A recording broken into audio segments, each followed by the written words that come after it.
కొత్త ప్రాజెక్టులకు విరామం. రాష్ట్ర ఆర్థిక పరిస్థితుల నేపథ్యంలో మహానగరంలో కొత్త ప్రాజెక్టులను అనుమతించకూడదని రాష్ట్ర ప్రభుత్వం భావిస్తుంది. మౌలిక వసతుల ప్రాజెక్టులు చివరి దశలో ఉన్న వాటికి మాత్రం నిధులను విడుదల చేయాలని నిర్ణయించింది. వచ్చే ఏడాదిలో రెండో దశ మెట్రో రైలు విస్తరణలతో పాటు మూసీ సుందరీకరణ ప్రాజెక్టు మాత్రమే కొలికి తెచ్చి పనులు మొదలు పెట్టించాలన్నది. కొత్త ప్రాజెక్టులకు విరామం అంటుంది. ఎందుకంటే పాత ఇంకా కంప్లైంట్ కాలేదు, పాత క్లోజ్ చేయాలి ఈ సంవత్సరం. వచ్చే సంవత్సరం మళ్ళా కొత్తవి స్టార్ట్ చేయాలి.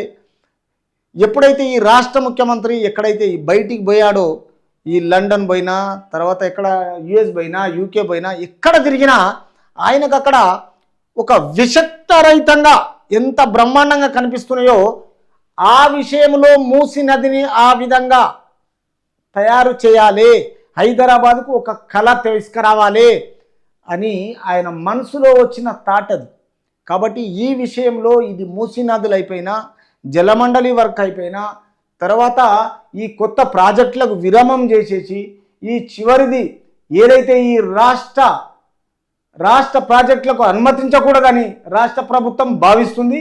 మౌలిక వసతులతో ప్రాజెక్టులకు చివరి దశలో ఉన్న వాటికి మాత్రం నిధులు విడుదల చేయాలని, కొత్త దాంట్లకు కొంచెం విరామం చేసి లాస్ట్కి వచ్చి ఈ మెట్రో రైలు విస్తరణలో కూడా వచ్చే ఏడాదిలో రెండో దశ మెట్రో రైలు వర్కులు ప్రారంభించాలని, తర్వాత మొదలు పెట్టవలసిన పీపీపీ కింద రుణము తీసుకొని 2-3-4 నెలల్లో కార్యాచరణ ప్రణాళిక రూపొందించి వాటి పనిలో అధికారులు నిమగ్నమయ్యారు.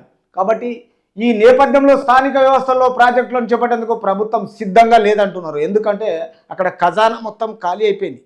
పాతది ఎప్పుడైతే బీఆర్ఎస్ ప్రభుత్వం ఖజానా ఖాళీ చేసిపోయిందో కొత్త ప్రభుత్వానికి నానా రకాల ఇబ్బందులు ఎదురొస్తున్నాయి. ఎందుకంటే ప్రజల అవసరాలకు అన్ని విధాల డెవలప్మెంట్ చేయడానికి అక్కడ డబ్బులు లేవు.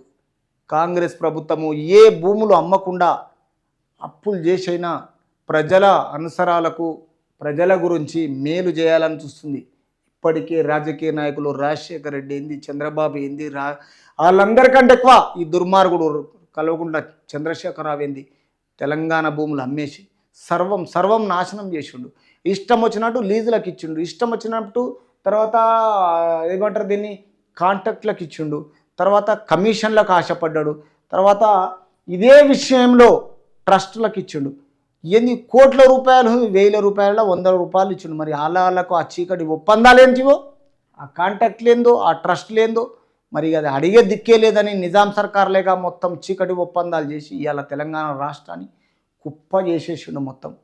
కాబట్టి ఈరోజు ఏంటంటే ఒక ఏజ్ అయిపోయిన తర్వాత కానీ ఆయనకున్న సాటి నిర్ణయం తీసుకోవడంలో మొట్టమొదట్లో రాజకీయ నాయకుల్లో కేసీఆర్కి మించినోడు ఎవడూ లేడు.